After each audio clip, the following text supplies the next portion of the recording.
પાકિસ્તાન વચ્ચે વધતા તણાવ વચ્ચે સુરતમાં મોટા પાયે સિવિલ ડિફેન્સની તૈયારીઓ હાથ ધરવામાં આવી રહી છે। યુદ્ધ વિરામ છતાં ભવિષ્યમાં પૂર, ભૂકંપ, યુદ્ધ કે અન્ય કોઈ કુદરતી કે માનવ સર્જિત આપત્તિઓના સંભવિત જોખમોને ધ્યાને લઈને સુરતમાંથી 10,000 નાગરિક વોલેન્ટિયરની ભરતી કરાશે। હાલ સુરત શહેરમાં માત્ર 300 જેટલા સિવિલ ડિફેન્સ વોલેન્ટિયર સક્રિય છે, પણ આગામી સમયમાં આ સંખ્યા વધારવામાં આવશે, જેથી કોઈપણ આપત્તિના સમયે તાત્કાલિક મદદ ઉપલબ્ધ બની શકે। આ યોજના સુરત જિલ્લા કલેક્ટર ડોક્ટર સૌરભ પારધીના નેતૃત્વમાં અમલમાં મુકાશે। ઉદ્દેશ્ય એ છે કે શહેરના નાગરિકોને આપત્તિ સમયે ઝડપી રાહત મળી શકે અને કુશળતાપૂર્વક બચાવ કામગીરી થકી જાનમાલના નુકસાનને ઘટાડી શકાય। હાલમાં ભારત પાકિસ્તાનની સરહદ પર ફરી તણાવભરી પરિસ્થિતિ સર્જાઈ હતી। આ સંજોગોમાં દેશના અલગ અલગ વિસ્તારોમાં સુરક્ષા તૈયારીઓમાં વધારો કરવામાં આવી રહ્યો છે।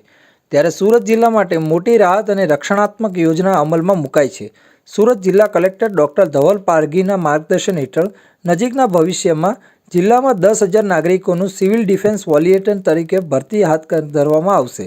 ભવિષ્યમાં કોઈપણ પ્રકારની આપત્તિ જેવી કે પૂર, ભૂકંપ, મોટા અકસ્માત, દુશ્મન દેશ તરફથી હુમલો અથવા અન્ય કોઈ માનવ સર્જિત કે કુદરતી વિપત્તિ આવે ત્યારે આવા સમયે સક્રિય અને તાલીમ પ્રાપ્ત નાગરિકોની એક મજબૂત ટીમ તાત્કાલિક રાહત અને બચાવ કામગીરી માટે તૈયાર હોય તે માટે આ પગલું ભરાયું છે। હાલ સુરત શહેરમાં કુલ માત્ર 300 સિવિલ ડિફેન્સ વોલેન્ટિયર છે, જે અપ્રાપ્ત પૂરતી સંખ્યા છે। આ સંજોગોમાં કલેક્ટર કચેરી દ્વારા નિર્ણય લેવાયો છે કે આવનારા સમયમાં લગભગ 10,000 નવા વોલેન્ટિયરની ભરતી કરીને તેમને ખાસ તાલીમ આપવામાં આવશે। ભરતી માટે સરકારી જાહેરાતો અને લોકલ ન્યૂઝ દ્વારા જાણ કરવામાં આવશે।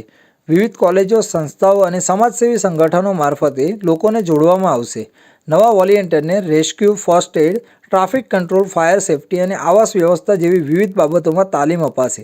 તાલીમ પૂર્ણ કર્યા બાદ તેમને સરકારી ઓળખપત્ર અપાઈ તાત્કાલિક સેવા માટે તૈયાર રાખવામાં આવશે।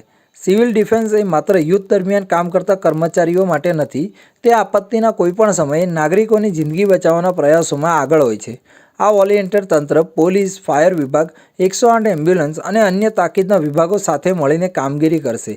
સુરત શહેર એક વ્યસ્ત અને વિકાસશીલ મેટ્રો શહેર તરીકે આવા આયોજન દ્વારા વધુ સુરક્ષિત બનશે અને કોઈપણ સંભવિત ખતરા સામે વધુ તૈયાર બની શકશે।